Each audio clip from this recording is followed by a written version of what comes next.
Hey, happening hostages, Riftle here with a bonus video for AoE4 By Numbers, this one looking at the patch notes for the May patch. We're not going to go line by line through all the patch notes, plenty of other videos if that's what you want. We're just going to look at how it impacts the videos we've done so far. What advice or calculations that we've presented has changed based on the patch notes. So the first week one will be the meta-arms, right? The meta-arms themselves we didn't say a lot about, but it's impacted our calculations. Remember, I had said that the unit calculations for feudal units were problematic for two reasons. One, I didn't think speed was really valuable enough, and two, melee armor was too valuable. It was actually more valuable than ranged armor, despite the fact that on average, range damage is less than melee damage for any given unit or building.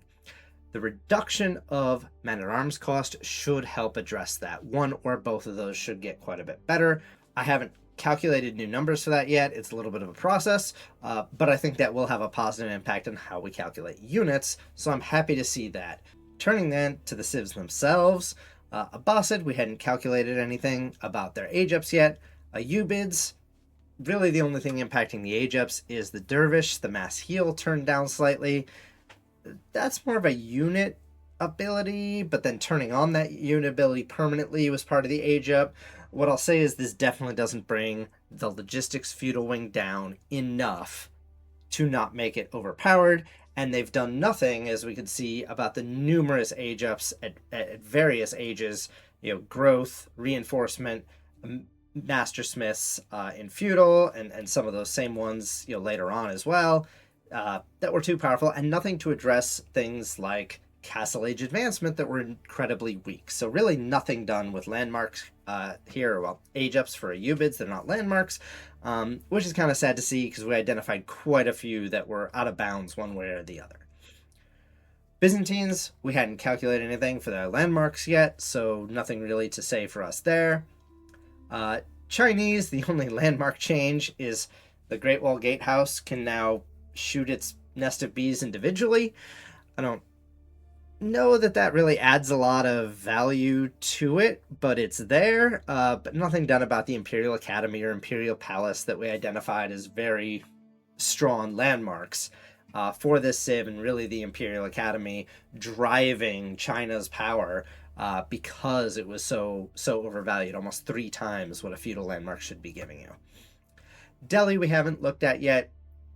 English, we have the White Tower and the King's Palace getting some adjustments. Remember we said that these were about 300 resources of value apart, so you always go for White Tower because it's much more valuable.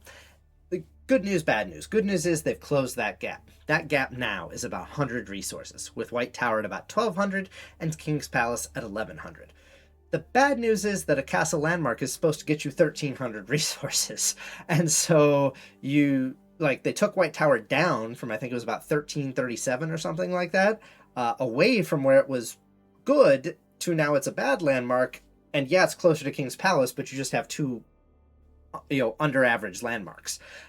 So kind of unfortunate. It feels like they looked at it in isolation instead of looking at it compared to other landmarks. But now for English, if you're playing English, then you can pretty much interchange these, right? 100 landmarks is really nothing at this point. So we'll withdraw our previous recommendation to always go White Tower, because now that value gap is pretty narrow. French, we calculated the traders as upfront, even though, they came out over time. So this really doesn't change our calculations. It is a nice little boost, but fundamentally, this wasn't the landmark that needed a boost. It's School of Cavalry that, even though it's always used, is grossly underpowered, and it's just the fact that, trade is unviable in many situations, many matchups, many maps, that keeps the Chamber of Commerce from being used. I don't think this is going to make a big difference.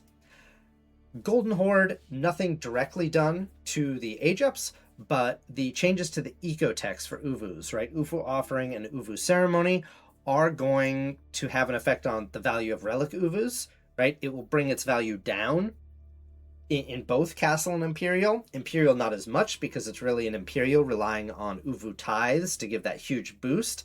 So now it's really bad in Castle, right? We said before, with 5 relics and your normal 3 UVUs, you'd be barely clearing 100 resources a minute in Castle, which normally you're supposed to get 300, and you were going to get a lot more in Imperial, for your trouble, but now it's even worse in Castle. I think it's going to be hard in any 1v1 to make that work, where you almost never get 5 relics. You're not going to be able to justify how much you're giving up front for the later payoff now. In team games, if your teammates rather will help you get those relics, it's probably still viable. And then this is also going to impact stone armies, right? Remember we said stone armies were very strong, overpowered. It's not going to stop the resource output, right? That 650, 670 resources a minute, which is more than the 500 to 600 Imperials should see. It's not going to stop that output. What it's going to do is what's left over at the end after that output is going to be much lower, right? And you need that stone, remember, for some of those other upgrades, some unique Mongol techs, and for those reinforcements, that increase the batch production. So while they didn't fix that the Imperial age up of stone armies was broken, they did at least make it so you're choosing between broken things. You can either have the stone armies, resources, or you can get the reinforcements, right? It's better than it was, but it's still going to need more adjustment to bring the output value of that stone armies down, probably by decreasing the discount slightly in order to make the stone use, so you're not using this crazy thing and getting a lot from reinforcements. HRE, nothing done to landmarks. House of Lancaster, some landmark changes, but we hadn't looked at their landmarks yet, so obviously when we do those videos, we'll factor that in. Japanese, only real thing done to the Shinobi, right? Remember, we said that the Koka Township was the better landmark economically, right? That you had just had so much value if you constantly produced Shinobi. And their counter was ranged units. Now they get a ranged armor. This should actually be pretty good. Like, this should really help solidify, the Koka Township as the better landmark. Now, yeah, I mean, I know it's, what did we say? One ranged armor is about 5 resources, so 5 resources extra value per Shinobi. It isn't that much, and maybe I'm overselling it, but this was already the better landmark. Now it is going to be even more so the better landmark. And then Temple of Equality, adding this tech for free really adds to the upfront value. It adds now about 750, well, not about, it adds 750 resources to the upfront value. So now Temple of Equality is unquestionably, mathematically the better landmark. I don't think we're going to actually see it. It's just an awkward thing, right? To just mass produce these monks, kind of similar to what we see with Abbey of the Trinity. That just nobody wants to go that route, even though, I think this is giving it even more value than it already had. Shown, same story as French, same landmarks. Wish we saw some School of Cavalry buff, but instead we just get some extra Chamber of Commerce stuff. So Knights Templar we haven't done yet. Macedonians, we did talk about, we did go on a bit of a rant about the Radari. This is nice, but I will say it's not far enough, right? Based on the value calculations we did, it needs a little more. 10 HP is not equivalent to the extra speed and other benefits the unit stats give it. And then Hippodrome. This will not change how we calculated Hippodrome, because remember, when we calculated Hippodrome, we just assumed the unit costs were correct, right? And so you were getting those units, and it was going to be worth about 780 resources, which is more than a feudal should be up front, but it was strung out over 6 minutes before you get that Hippodrome Radari. So it was probably well balanced. We didn't actually inspect the individual units. I think, say that I suspected, and I think we all suspected, the individual units were underpriced, and this is a clear indication that they have realized that and accepted that. So this will impact the Hippodrome, but it won't impact our calculations because of the way they did them. When we get to units, we'll inspect these units and see, hopefully with the new numbers that we like better, with the new men-at-arms value that should give us better unit stat values.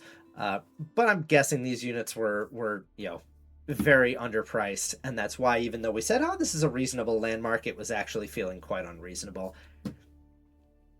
Malians, Farimba, this is nice. I like how it affects the versatility of the Farimba, right? Not that now you can unlock all the units for what's in Castle a pretty nominal cost.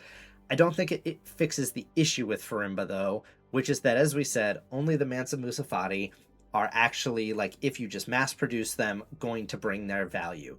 Freeborn are so expensive that you can't, yeah, you're getting a discount on them. You're paying less than they're worth, but you can't produce enough of them until the very late game to get that value. And Javelineers have such a paltry bonus. Yes, with the men-at-arms change, we will, I think, now calculate that speed is a little more valuable, but not more valuable enough to make a big deal. So this is good, but really what it needs is for the Javelineers and the Freeborn, when you're producing those, to have more added value so that you're actually getting value out of this landmark, because a castle landmark is supposed to get you 300 res a minute, and I think we said you got to produce about 10 Mansa Musafati a minute, which is, given their fast build time and cheap costs, not unreasonable. But you needed like 100 javelins or something like that per minute, and some ridiculous amount of resources invested in Freeborn because they're so expensive in order to match that. So, and then touching a little bit on the Fulani, the ranch costs, it's nice that they recognize there's a problem, but what does this do, right? For the 7 ranches they need around Fulani for all their cows, they spent an extra 175 res. That's like 2/3 of a sofa. It's great that they did something, but this is not going to fix the problem. We went in depth in the Malian video what we think needs to be done there, so I won't belabor that, but at least they have done something that will delay your ability to get maximum value, out of the Grand Fulani Corral. And then Mongols, Khaganate Palace. First off, when we calculated Mongols, right, and said that it was averaging about 675 res a minute, that was without Military Academy, and I honestly didn't realize Military Academy could apply to Khaganate Palace. That would make it crazy broken, right? Remember, we said Imperial should be 500 to 600 res a minute, and you could get 675 normally on average, and then Military Academy was going to add to that. So glad they fixed that. Never even thought about that. No wonder that landmark felt so bad. This one, though, is going to drag it back the other way, right? So the Hui Hui Pao and Nest of Bees were part of the 6 options that you can get from Khaganate. 4 of them were 655 res a minute, right? Better than the 500 to 600 we look for in Imperial. But not crazy much so. But then a couple, the Palace Guards and the Magundai, were more, right? So they dragged the average up to 675. By making 2 of the lower cost ones less likely to spawn, you're going to drag that average even higher. Probably not by a lot. They didn't say how much less likely, so I can't calculate the numbers. But I can't imagine it's going to take it more than a few resources higher. And this will be beneficial just from a gameplay perspective, right? Nobody wants 4 Hui Hui Pao, right, in the first 10 minutes of their Khaganate Palace. It's annoying. But it is going to slightly drag that average value up, and the average value was already higher than it should be. So this landmark still needs an adjustment down. OOTD, we haven't looked at landmarks yet. Landmarks aren't changing. That video will actually release probably at the same time or very close to this bonus video. Ottomans. This is kind of like the English problem, but in reverse, right? With English, we said, hey, they're bringing these 2 closer to each other, but now they're both too low. They're bringing Seagate Castle and Istanbul Observatory closer to each other, but now they're too high. All right. And why? What was the order of these? Like, this is Imperial, but here's Castle, and here's Feudal, and here's some Imperial Council points. Like, I don't know who did this. Anyway, point being, so for Imperial Observatory did come down by 10%, but as we said, in order to get to the right level, it needed to come down by 40%, right? Blacksmith alone in Imperial, based on Ottoman Civ bonuses, would get you 40% production speed increase. Istanbul Observatory adds another 60%, right? All the way to 100%. Well, now adds 50 to 90. And what we said was, well, it really should have been only adding 20, taking it to net 60, not 60% more in order to have the right value. So it's come down, but not nearly enough. And then the Seagate Castle, damage of defensive structures. Remember, if you saw the defensive landmarks video, we said that a great bombarding placement, you are paying, it's only a little more than half what that is worth because of how much damage it does in the spread. So this even more is gonna, I'm telling you, if I don't think it's that viable or that important in 1v1s, but in team games, if you can get a line of keeps with great bombarding placements that your traders are going across, right, with the extra trader armor and the extra trader speed and the radius of keeps, no one's ever going to touch that. It's going to be unstoppable. So, but 1v1, yeah, as we said, trade not that important to Ottomans because they have Sipahi. This will be a nice bonus. It'll get it used more, but it really feels like, along with this, we'll jump down to the feudal one, right? Sultahani Trade Network.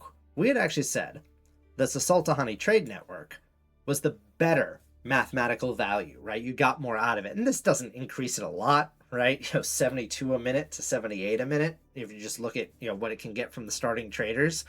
But it also makes clear that what they're trying to do is, this landmark isn't used, let's buff it till it's used. And the problem with that is people are going to do what's comfortable sometimes, right? You can't go on, they're still using this. Well, because that's what they're used to using, and they're going to keep doing it. So anyway, so Sultahani did not need that bonus. Now even more so. It is better to Twin Madras, though they did, I think, kind of counterintuitively with the Imperial Council make Twin Madrasa more desirable, but we'll get to that in a sec. Imperial Palace. This is a nice quality of life change. We already said we thought Imperial Palace was the better castle landmark. This just makes it easier to use. I remember the first time I went to play an Ottoman game and I'm going to use Imperial Palace and prove how good this is. I forgot to actually put it by my production buildings. I put it off in a corner so it did nothing. So you don't have that problem anymore. The extra vizier point, honestly, I don't think this gets you anything. We said in the Ottomans video that, I would want all the points, but maybe 4 of them, right? And now this took me to get all the points I would want. Getting an extra one gets me into the ones that I'm more meh about, right? I can get one of those meh points now. Could be nice, but that doesn't make that big a difference. I think that this just makes it a lot easier to use, not having to plan out your first 2 stacks of buildings, your first 2 blacksmiths, such that this building fits in, in a corner, adjacent to both of them. And then Imperial Council, this is weird. So we had said there's a tier value, or a value for tier 1, a resource value for tier 1, resource value for tier 2, and then a resource value for 3 and 4. 3 and 4 seem to be the same. So what this would say is that to Akinji, 320 resources are worth 2 sheep. We calculate a sheep at about 65 resources, right? A cow is 90. There's no way a sheep is 160 resources. But Anatolian Hills was also the most valuable of the tier 1 points. So it's possible, that they were adjusting it for that reason. Really all this is going to do, though, in my mind, is it fixes one problem. And one problem was that all 3 points in tier 1 were desirable, and only really military campus in tier 2 was. Now, Akinji is the one you might not ever care about, but it's in tier 1. So now you have 2 desirable tier 1s, and Anatolian Hills and Military Campus both desirables in tier 2, right? So you kind of make the 4 undesirable ones. We said, I could maybe never care about those. There's 1 in each tier instead of having 2 undesirables in the same tier, and I think that's probably what they were going for.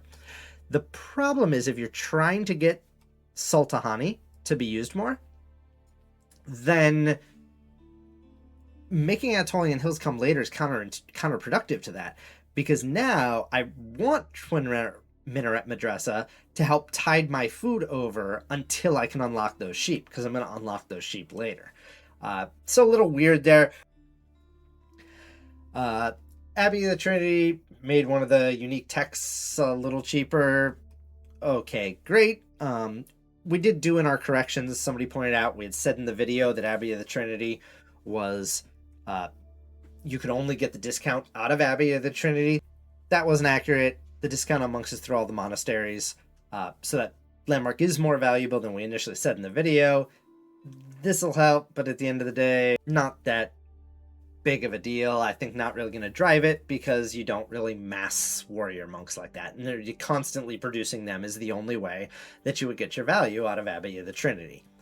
Kremlin, remember we had said that Kremlin was a good price landmark, was probably even a little above, right? It itself was, I think, about 723 resources, like as a defensive structure. And then you had the access to the militia, which you were certainly, paying pretty cheap for. Well, now it's even cheaper. So now it's for sure worth it. And then in Castle, they're going to get a militia hand cannoneer, which I assume is, following. I assume it's going to follow the same. It's going to lose health over time. Not that great. I will just say that there's a big difference between having a 1 health infantry or a melee unit running around and a 1 health ranged unit running around, right? Because they go down to 1 health and then stay there. Those are 2 different things. Hopefully that's not going to be a problem. But we'll say, right, Kremlin was well costed. The problem was that Golden Gate was too good, right? Should be 75 resources a minute, was getting 96. So it's another example where they're trying to bring the landmarks together. They're trying to buff that unused landmark without looking at, well, is this landmark unused? Not because it's wrong, right? It was a good value. It was where it should be. The other one was too high. And they're going the wrong direction. Sengoku, we haven't done any of the landmarks yet. Neither Tuklog nor Zhuji. These changes will make it interesting. I guess is all I'll say when we do Zhuji. I'm kind of glad we hadn't done that because I have to redo the whole feudal portion. That's really it for the landmarks. And I just want to say one thing in closing, that I think this patch is a bad sign. A really bad sign on several respects. I think the devs are going the wrong direction. And I mean that in a few things. If you do look at it mathematically, we saw a few cases here where they're moving landmarks in the wrong direction because all they're looking at is, well, what's used, instead of looking at the actual value of the landmarks and realizing, well, it's not that this landmark is too weak that it's not used. The Kremlin example, it's not too weak. It's what it should be. Golden Gate is too strong. It needs to come down, right? They're going the wrong direction. White Tower and King's Palace went the wrong direction. The Seagate Castle went the wrong direction, right? Was already good, went too strong. So that while it reinforces why I think that these kind of conversations are important and looking at the game this way is important, it's unfortunate that they seem to be going the wrong direction. And then the frequency of patches, right? This patch is weak sauce. I don't like to beat up on the devs, but this is an incremental patch. This is the kind of thing, there's 2 ways, there's 2 approaches to balance, really, right? And I say this as somebody who I used to do a lot of modding on Paradox titles, right? Worked with, in a few cases, decent sized teams of modders. There's 2 approaches to patching and to balance, right? You either do frequent incremental changes or infrequent large changes. And what we've gotten is infrequent incremental changes. And the problem with that is, in order to get to, if you're patching once a month, right? Every 2 weeks, right? Whatever it is, you can afford to take 4 patches to get to where you need to be because that's only a few months. If you're patching every 6 months and it's going to take you 4 patches to get to where you need to be, that civ's going to be overpowered or underpowered, or that landmark's going to be useless or too strong for years. And there's just a fundamental disconnect between the way they're approaching it and the way that they're releasing. Incremental change will not work if you only get to do a patch every 4 to 6 months. You have to be more assertive. I think really honestly, for the game to continue to grow and succeed, there has to be a change to the methodology. And I hope that it comes, and I hope that if in some small way we get people talking about it, mathematically and looking at it this way, that might, in some small way contribute to getting us there. So that's all I've got on the patch notes. Check me out on Twitch. I'm live most US evenings, 9 p.m. US Eastern time, and I hope to see you on the ladder.